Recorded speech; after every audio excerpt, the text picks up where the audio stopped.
Alrighty guys, so finally we're making a start on the RM125 build. Like I mentioned in the last video, we've had this lying around for a bit just because my 250 took up so much time. So yeah, we can finally get into stripping this 125 apart and see what's going on and hopefully build a really nice bike out of it. So today we're going to be getting the bike fully stripped down to hopefully the frame and the engine, and then we might tear into the engine. I'm not sure if we'll do it in this video or the next video and see what's going on inside there. But yeah, definitely go down and subscribe so you get notified when we post a new video. So we'll get stripping this thing apart. So just a quick walk around of the bike as it sits now before we get it stripped down.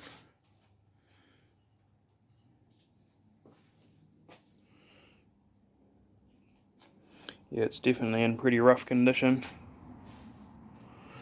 Like, rear fender's loose, side panels are loose, no grips, no throttle, no clutch, no front fender or number plate, no front tyre. Forks have been spray painted, exhaust's loose. Yeah, the whole thing just needs going through.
So this is how far we've got so far on the 125.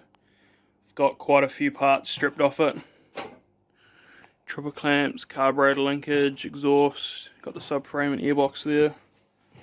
The suspension, and then this is all we've got left of the bike so far. So just the frame, engine, foot pegs pretty much. So it only took us like an hour and a half to get it stripped down to this far. Yeah, a nice organised mess, if you will. Wheels over there. So yeah, we'll get this engine out.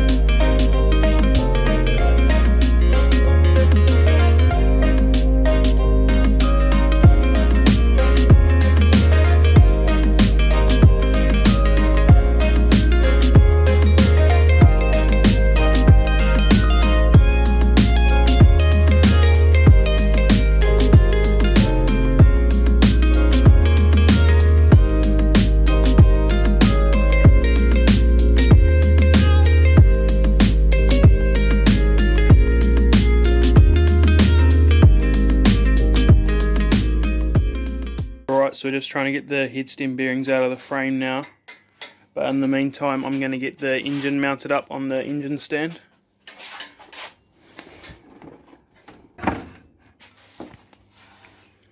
So it just makes stripping down engines a lot easier, and then it's got this mechanism here so you can adjust it to wherever you want it to be.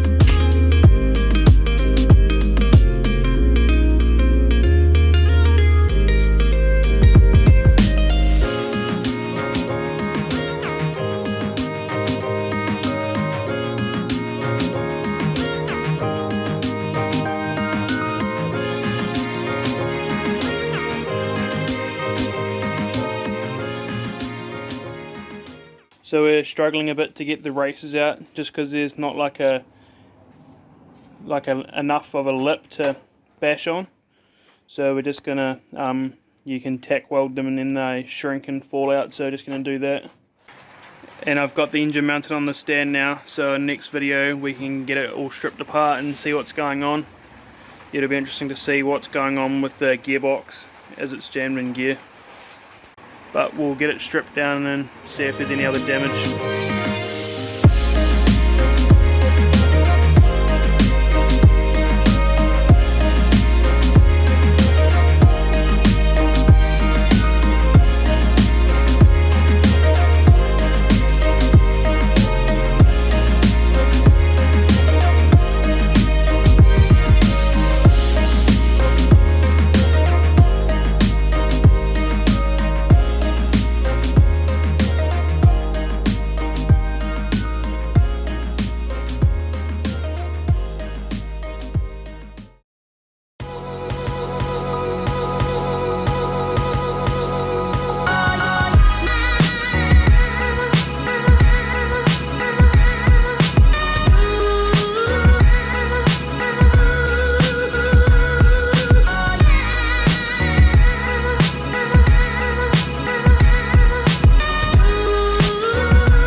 So I've just got the cylinder off the RM125 engine, and first thing we noticed was there's a slight crack there in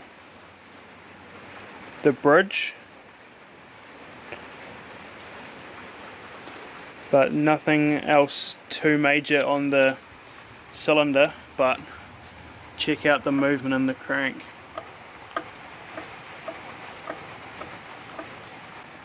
And then Dad pulled this piece of bearing by the looks of it.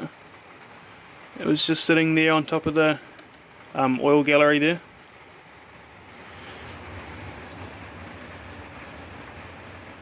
So yeah, it was quite lucky, I'd say. But the piston does look new. But yeah, that's quite bad play. So now I've just got to get the remainder of the gears out, so the kickstarter, idler gear, and the primary drive, the power valve gear, and then yeah, like I said, all the shifting components down here.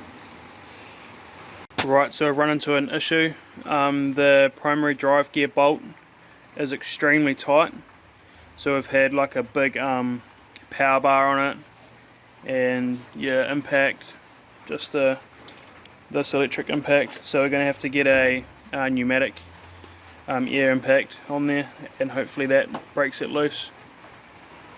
So now spin the motor around and have to take the shifter off so we can get the shift shaft out, and then we can take this all these out, and then yeah, we can spin it back around, take the flywheel and stator off, and then split the cases.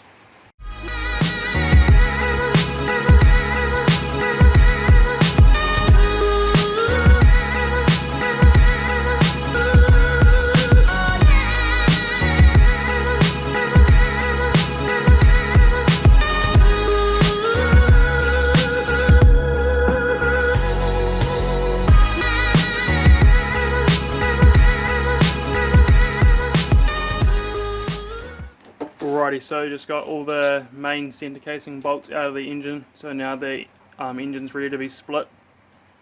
I'm going to split it so the primary drive gear on the other side just stays there, so the right hand case will be still stuck to the crank, but that's alright. Just want to have a look at the gearbox and all that.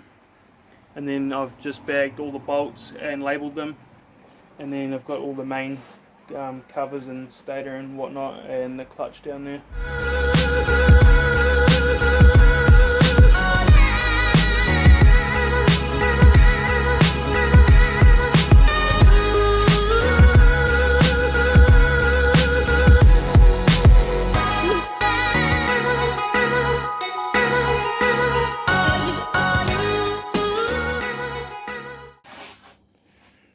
Alrighty, so just got the cases split, and when we were splitting them, chunks of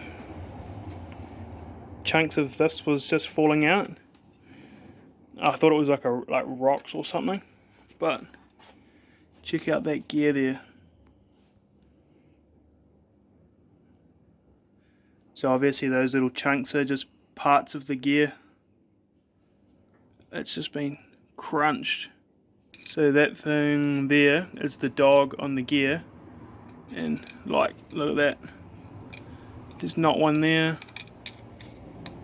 that one's chipped, that one's chipped. So yeah, we're definitely going to have to pull this transmission completely apart and check every single gear that all the teeth, all the dogs will look good and all that. And then that is probably the reason that snapped, is probably because of the shift fork there.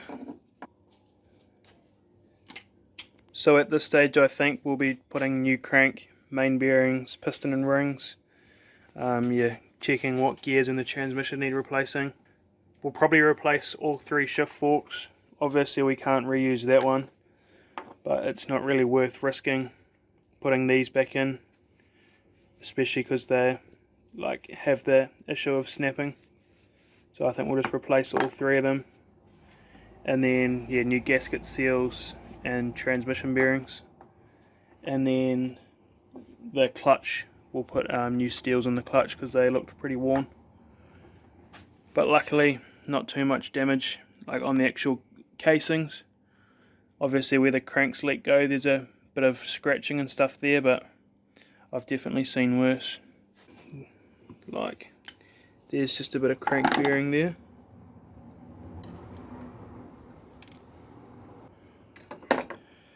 If he had started it like that, that's just going to be running around everywhere, if it's jammed in there. So yeah, definitely lucky that it got caught before any damage was caused.